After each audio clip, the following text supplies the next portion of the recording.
This is now another interpretation of a very classical set of verses that many ulama of our times actually, more and more ulama are interpreting Surah Isra as being one of the signs of Judgment Day.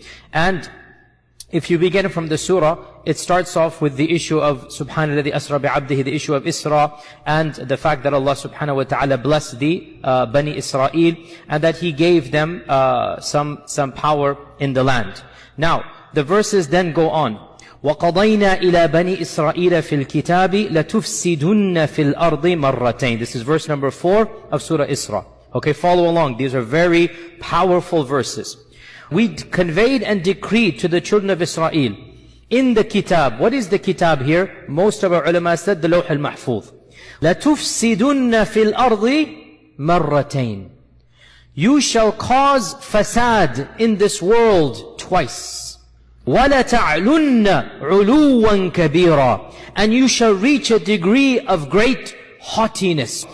Interestingly enough, Allah uses the same adjective for Fir'aun. Inna Fir'auna, ya hafadha, Inna Fir'auna ala fil ardi. So Allah is saying the Bani Israel will have two periods of might and izzah that they will abuse. Okay?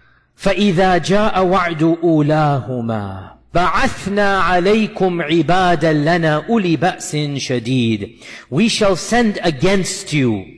An army will come, a group will come against you. They have great military might. They are a strong qawm. They're not a weak qawm. فَجَاسُوا خِلَالَ الدِّيَارِ. And they managed to go and probe even into your houses. They're going to go and all the way destroy all the way to your houses. وَكَانَ وَعْدًا مَفْعُولًا. And this was a promise that indeed took place. It is a true promise. وَكَانَ وَعْدًا مَفْعُولًا.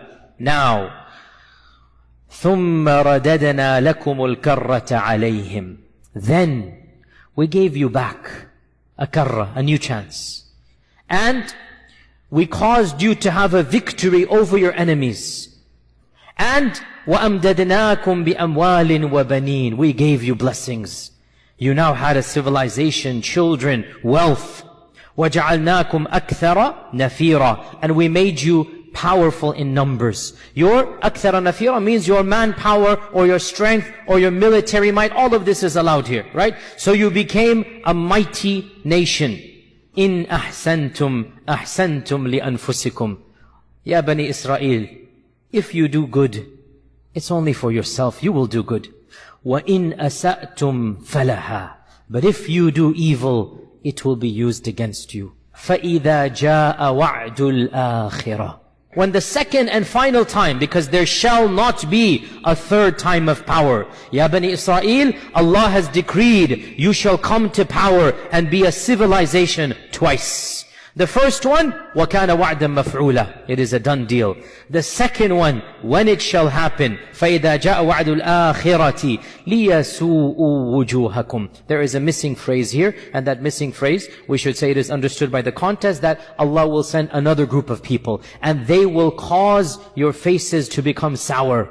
After they were beaming with pride, they will now become scowling with anger. Now here, listen to this. وَلِيَدْخُلُوا الْمَسْجِدَ. And they shall enter the masjid. Which masjid? Ya audience. Aqsa. There's no ikhtilaf. The masjid here is not Makkah and Medina. Aqsa. كَمَا دَخَلُوهُ أَوَّلَ مَرَّةٍ. As they entered it the previous time. وَلِيُتَبِّرُوا مَا عَلَوْا تَتْبِيرًا. And they will destroy whatever you had taken over with your ulu. Whatever you had done, whatever you had built, whatever had been constructed with your ulu, وَلِيُتَبِّرُوا مَا عَلَوْا تَتْبِيرًا. All of it will be destroyed and taken away. And then Allah subhanahu wa ta'ala says, عَسَى رَبُّكُمْ أَنْ يَرْحَمَكُمْ. Your Lord might have mercy on you. وَإِنْ عُدْتُمْ عُدْنَا. And if you go back to your evil ways, we will go back to our punishing of you. That's what it means here. وَجَعَلْنَا جَهَنَّمَ لِلْكَافِرِينَ حَصِيرًا. And we have made Jahannam a place for the kuffar to reside in. Jayyid. Okay. Not a single alim ever felt that this ayah is a prediction of the future. Every alim that I have read, I could have missed some, but 40 ulama that I've read, the classical mufassirin, everyone is considering these two from the past. And why would they not? Because in their time frame, the Bani Israel, there is no hope of another nation coming. They are scattered throughout the world. There is nothing that combines them. So they read these verses, they read history, and common sense. There's nothing to make fun of, nothing to dismissive attitude. I would have done the same had I been alive 100 years ago, 1,000 years ago. That's human beings. These ulama, pretty much all of them, they said what? These two ulu have already taken place in the past. Done deal. And some said that the first of these was the Assyrian exile of 722 BC, when the Assyrians attacked the remnants of the original kingdom of Israel that was founded by Talut and Dawood and Sulaiman, the ones who actually founded the original kingdom is Israel. One disintegrated, one remained. The one that remained was finally gotten rid of by the Assyrians who attacked them in 722 BC. And then another group came, and eventually the Babylonian expulsion took place under Nebuchadnezzar, Bukhtanasar, Nebuchadnezzar in 597 BC. So this is one interpretation, that the first of them was 722 BC, and the second of them was 597 BC.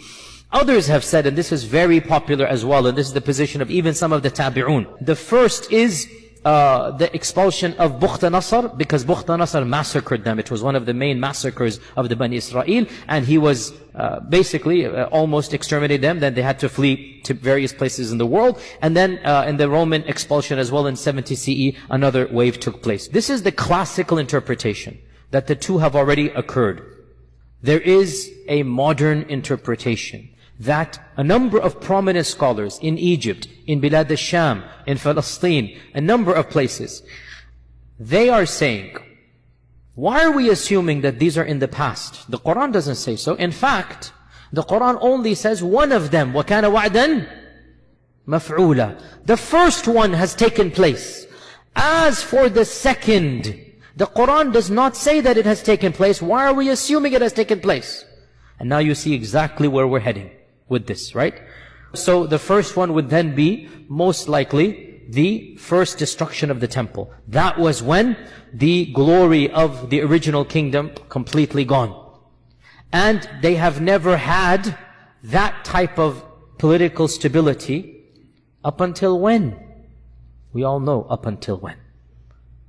And so, Allah Azza wa Jalla is saying, ثُمَّ رَدَدْنَا لَكُمُ الْكَرَّةَ عَلَيْهِمْ. We give you one more chance, and you were victorious over your enemies. وَأَمْدَدْنَاكُمْ. We helped you, we aided you. You had government aid, you had the largest endowments from the biggest superpower in the world. You had everything you could have ever wanted. Right? وَجَعَلْنَاكُمْ أَكْثَرَ نَفِيرًا. You couldn't have asked for more. With all of this, what did you do? إِنْ أَحْسَنْتُمْ أَحْسَنْتُمْ لِأَنفُسِكُمْ. If you acted properly, that would have been for your own. وَإِنْ أَسَأْتُمْ فَلَهَا فَإِذَا جَاءَ وَعْدُ الْآخِرَةِ. So then when the second time comes, لِيَسُوءُ وُجُوهَكُمْ, means there's a missing phrase like we said, another group will come. And this group will eliminate the izzah that you had, and you shall see that your ulu and your fasad and your evil did not help you. And you will see it, and your faces will demonstrate that. لِيَسُوءُ وُجُوهَكُمْ. Now here's the key point that allows them to make this tafsir. وَلِيَدْخُلُوا الْمَسْجِدَ كَمَا دَخَلُوهُ أَوَّلَ مَرَّةٍ. The group that is being referenced here, it is not alien to Masjid al-Aqsa. This group has already conquered Masjid al-Aqsa at some previous point in history. And now they are conquering it again. Who conquered Jerusalem once before and wants to conquer it again? The Ummah. And Umar ibn al-Khattab is the one who was the one who conquered in the first time. So this is another interpretation, and it is gaining more and more traction.